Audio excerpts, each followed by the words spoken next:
NCERT का illustration number 4 complete हो गया था अपना। इलस्ट्रेशन नंबर 5 वही चीजें हैं, बस बैलेंस शीट अगर क्लियर है तुम्हारी तो निकालना क्या होगा, बहुत आसान काम रहेगा।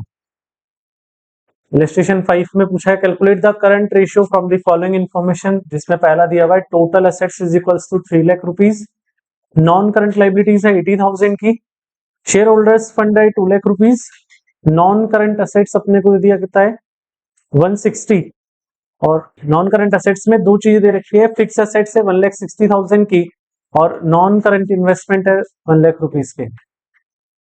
ना अपने को करंट एसेट्स दी, ना अपने को करंट लाइबिलिटीज दी, कैसे निकालोगे करंट रेशियो?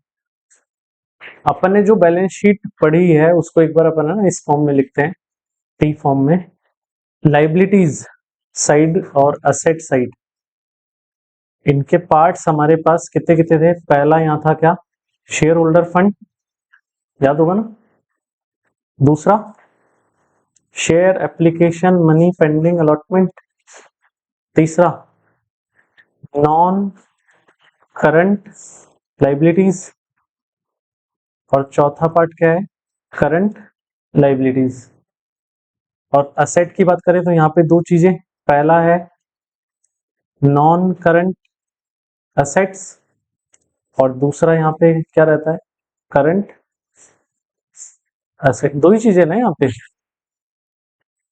अब बैलेंस शीट का एक चीज हमेशा याद रखना इस चैप्टर को पढ़ते टाइम, अगर टोटल असेट्स या टोटल लाइबिलिटीज की इंफॉर्मेशन है, इसका मतलब दोनों तरफ का टोटल है ना। कई बार बच्चे कंफ्यूज हो जाते हैं कि अगर टोटल असेट दे रखी है तो टोटल लाइबिलिटी कितनी होगी, बैलेंस शीट का टोटल तो बराबर रहता है ना। तो टोटल असेट्स बराबर क्या है, टोटल लाइबिलिटीज, हमेशा ये ध्यान रखना। हाँ, अब यहां से मुझे क्या क्या चीजें दे रखी है, मुझे दिया हुआ है टोटल असेट, यानी कि ये भी मेरा 3 लाख रुपीज हो गया, 3 लाख रुपीज, और ये भी मेरा कितना हो गया 3 लाख रुपीज, यहां तक कोई दिक्कत। अच्छा, फिर नॉन करंट लाइबिलिटीज, ये थर्ड पार्ट कितना दिया अपने को 80,000, फिर शेयर होल्डर्स फंड ये मुझे कितना दिया 2 लाख रुपीज।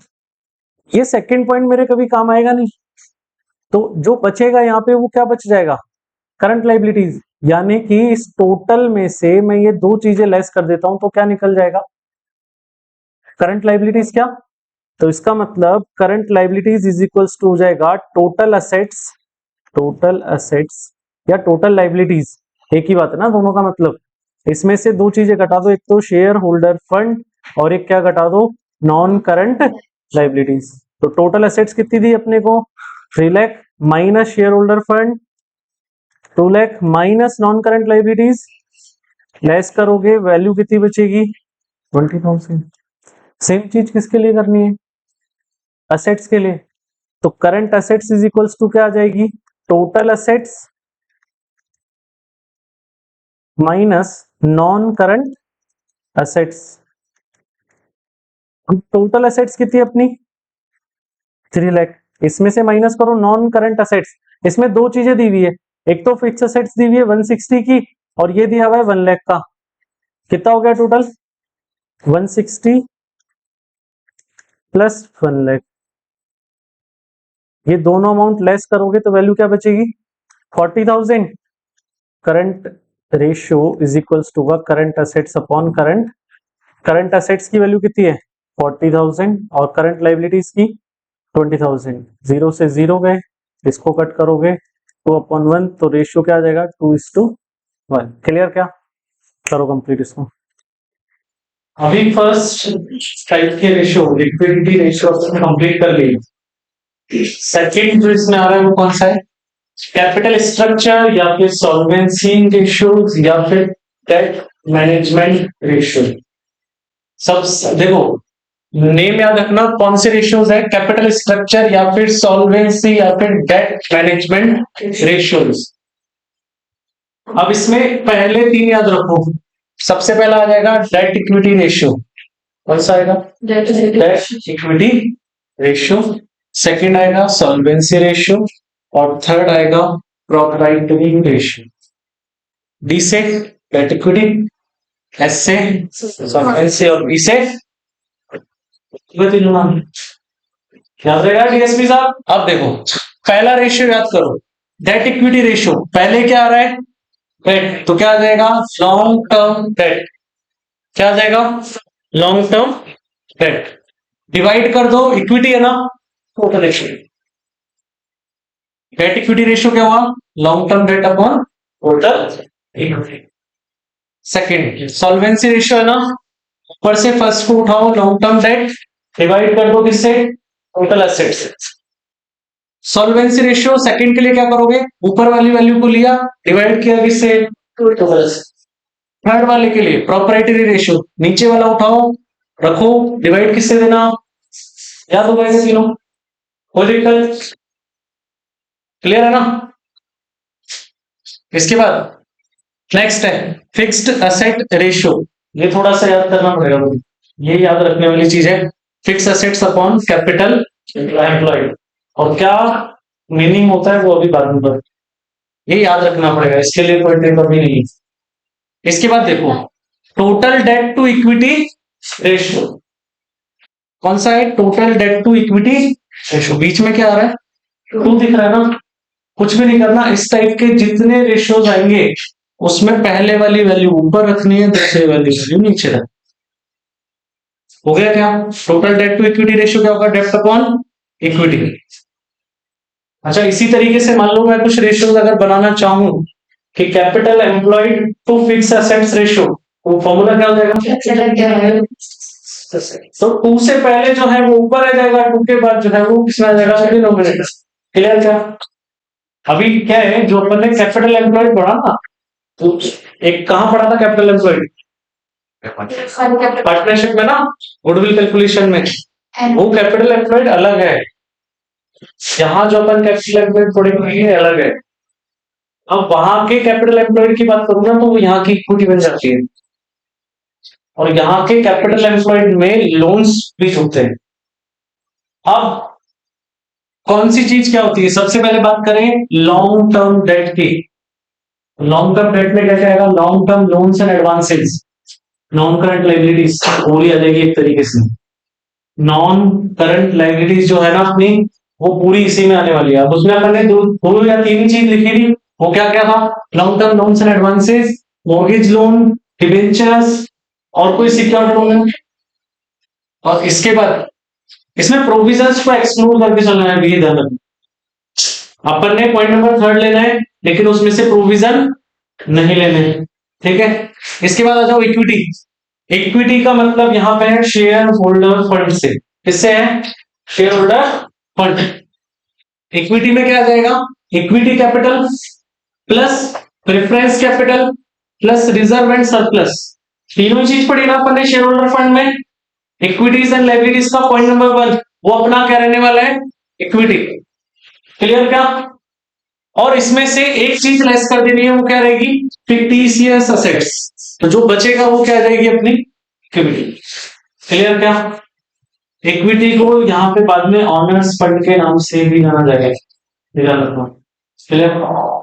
इसके बाद आ जाओ टोटल एसेट, टोटल एसेट्स में क्या करना current assets plus non current asset, इसमें से लेस कर देना है क्या 2 चीजें, एक तो डेप्रिसिएशन हटा दो, अगर किसी एसेट पर हमने नहीं लगा रखा तो उस पर डेप्रिसिएशन हटा दो, और इसमें से एक चीज और हटा दो क्या फिक्टिशियस एसेट, वो एक्चुअल में एसेट्स नहीं होती है, वो अपन ने एसेट्स बना रखी है, इसलिए उनको भी क्या कर दो यहाँ से एक्सक्लूड कर दो।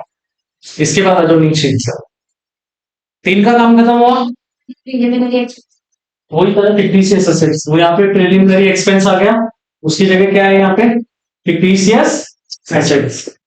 इसके बाद 4th फॉर्मूला क्या है fix assets ratio, net fix assets upon capital employed. अब कैपिटल एम्प्लॉयड में 2 चीजें ले लेनी है, 2 चीजें कौन सी share holder fund plus long term debt, जो अपन ने पॉइंट नंबर 1 से निकाला, क्लियर क्या।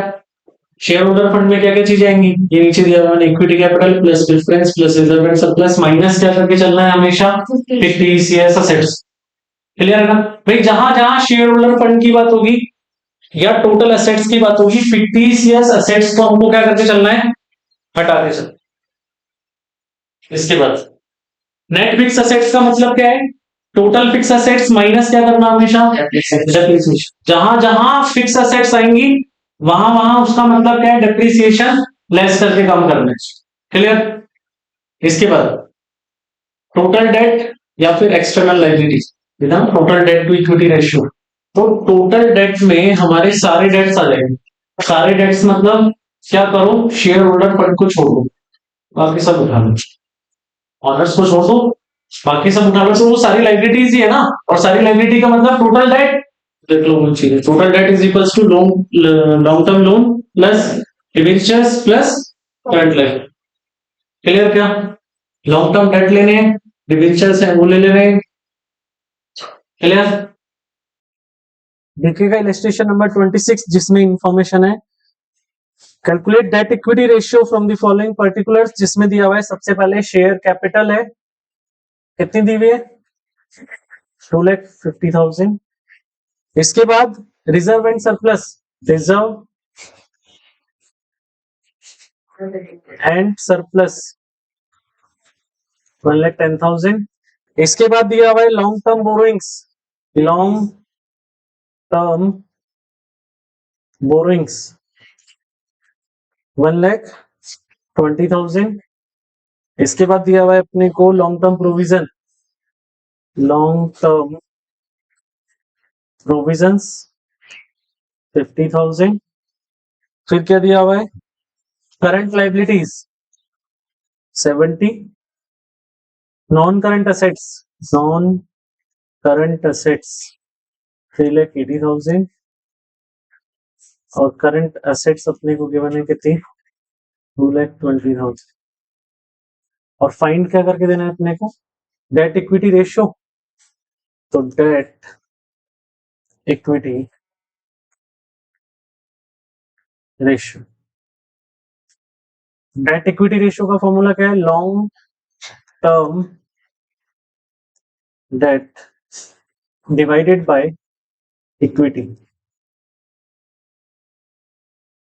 लॉन्ग टर्म डेट में अपने को क्या क्या चीजें लेनी है? देखो यहाँ पे लॉन्ग टर्म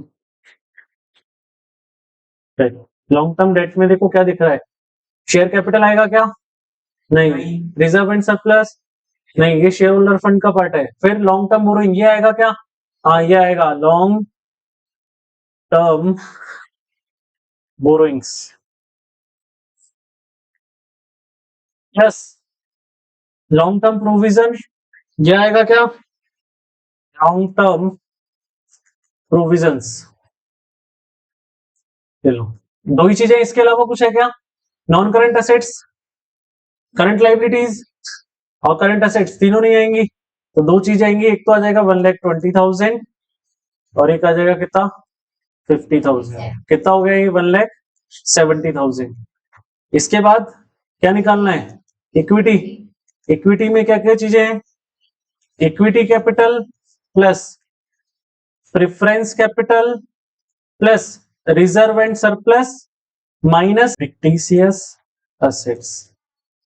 अब यहाँ पे दोनों कैपिटल दे रखे अपने को। शेयर कैपिटल कितना? 2,50,000। रिजर्व एंड सरप्लस कितना दिया हुआ है? 1,10,000। फिक्टिशियस असेट्स है क्या? कुछ नहीं है। ऐड करो, कितना हो गया? 3,60,000। वैल्यू पुट अप करोगे, लॉन्ग टर्म डेट कितना हो गया? 1,70,000 डिवाइडेड बाय 3,60,000। 40 से 40, अभी इसको डिवाइड करोगे 2 से, कितना हो जाएगा ये? 8.5 डिवाइडेड बाय ये कितना हो जाएगा? 18। फिर 2 से करोगे ये कितना हो जाएगा? 9 और ये हो जाएगा 4.25। वैल्यू आ गई 4.25 डिवाइडेड बाय 9। 3 से करोगे 3 3 जा 9, 3 1 जा 3 पॉइंट, 3 4 जा 12, 166। फिर 3 से डिवाइड करोगे कितना आ जाएगा? 0.4733। तो हमारा रेशियो क्या आएगा? 0.4733 रेशियो 1। क्लियर है?